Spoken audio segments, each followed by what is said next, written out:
A convicted killer of a developmentally disabled man set free with Governor Newsom's stamp of approval. He was released from prison after a parole hearing. And I spoke with the victim's sister from Colorado about her concern and now her fight to help other families like her own.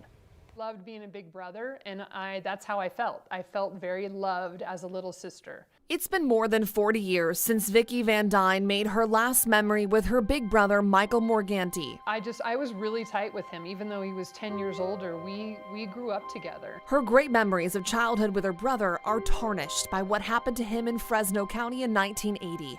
A man named David Weidert tortured her brother for 45 minutes before stabbing him and strangling him. Morganti had a developmental disability. They made him dig his own grave. Mike never fought back. He's 6'5", but mentally he's 13 or 14 years old. He begs for his life. This goes on for almost an hour.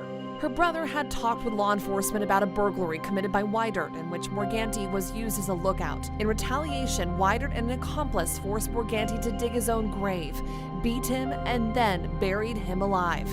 He died by suffocating. Weidert was convicted and sentenced to life in prison with the possibility of parole. Weidert's release was blocked 3 times before, twice by former Governor Jerry Brown and once last year by Governor Gavin Newsom. But this time around, something changed.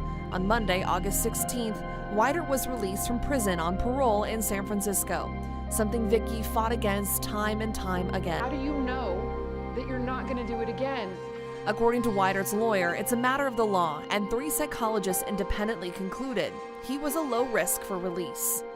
And so there was a corroboration or a consensus of expert opinion, all reaching and arriving at the exact same conclusion that Mr. Weidert doesn't pose a risk to the public. But his lawyer reiterated that doesn't mean his crime is not horrific.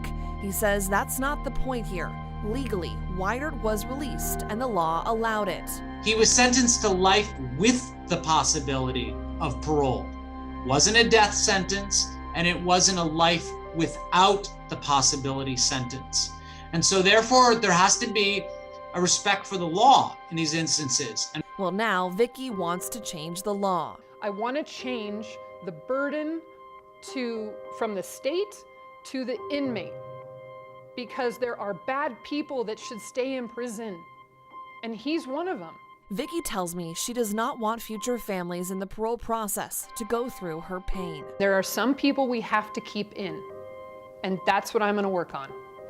And Newsom this year accepted the findings of the Board of Parole hearings, quote, which determined that he does not pose a current unreasonable risk to public safety. Weidert is now in transitional housing in San Francisco, out on parole.